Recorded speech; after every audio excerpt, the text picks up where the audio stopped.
It was springtime on the island of Sodor. The sun was shining and the birds were singing. All the engines loved this time of year. Thomas thought the island had never looked beautiful. That night, there was a big, blustery storm. High winds swept across the island. Trees were blown down. A water tower fell over, and the roof flew right off Farmer McColl's barn. Thomas was very pleased to be safe and warm in his cozy shed. He could hear the wind outside.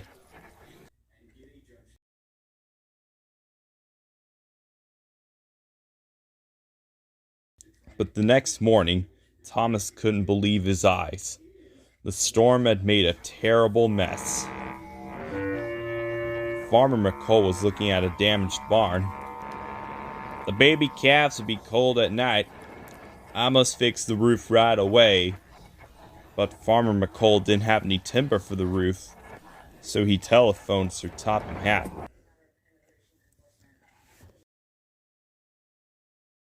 Sir Topham Hatt came to see Thomas. "The storm blew the roof off Farmer McColl's barn," he said. "You must take some timber so it could be fixed." "Yes, sir," replied Thomas, and he steamed over to the timber yard.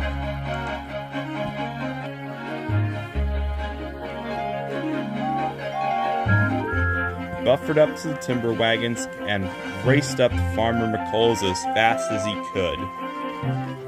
But the storm had caused lots of damage to the lines.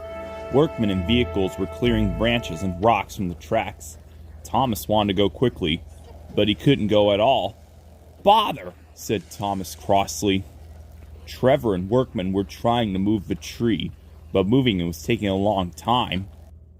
"Hurry up," Thomas puffed impatiently. "You must work harder," and he blew his whistle. Trevor was working as hard as he could. At last, he pulled the tree off the track, but Thomas didn't say thank you to Trevor. All he said was, "About time."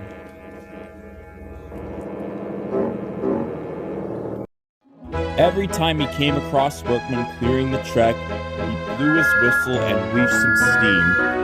This made the workmen cross, but Thomas thought it made them work harder.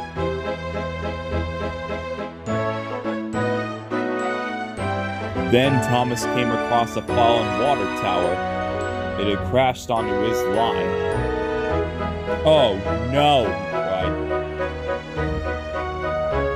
Elizabeth was helping the workmen push the tower off the track. The tower was very heavy. Thomas decided to boss Elizabeth too. "Hurry up," he unleashed, and he blew his whistle as loud as he could. "Not if you ask like that," sniffed Elizabeth crossly. "I've got an urgent delivery," said Thomas. But Elizabeth didn't listen. She simply went back to work. Thomas blew his whistle again, but the more he blew his whistle, the slower Elizabeth seemed to go. Thomas thought he would never get to Farmer McColl's. The skies were darkening,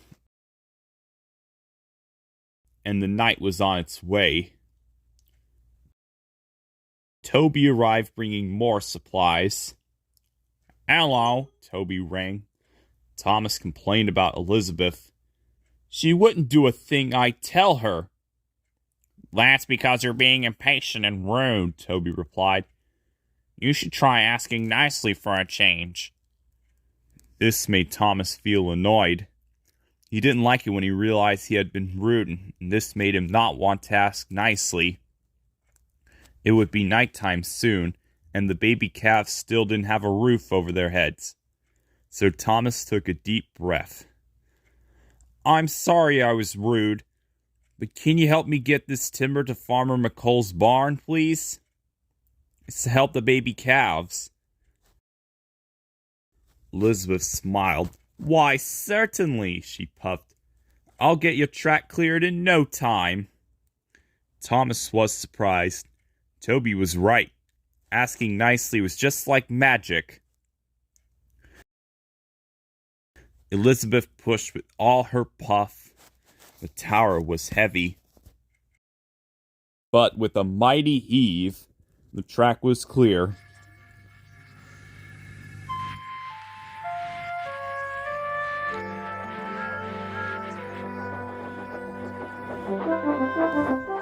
"Thank you," cried Thomas, and he steamed on as fast as he could. It was nearly bedtime. Thomas knew the baby cows would be getting cold. So whenever there was something on the track, he took a deep breath and said, "Please and thank you."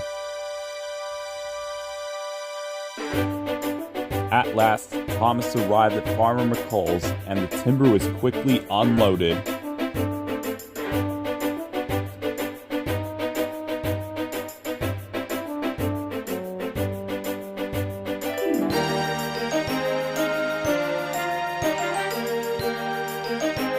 barn was soon repaired, and the baby cows snuggled down under nice soft hay.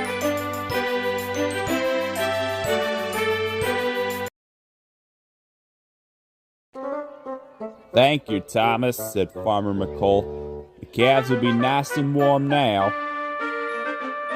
Thomas was pleased. He had arrived on time. Asking nicely was all he had to do.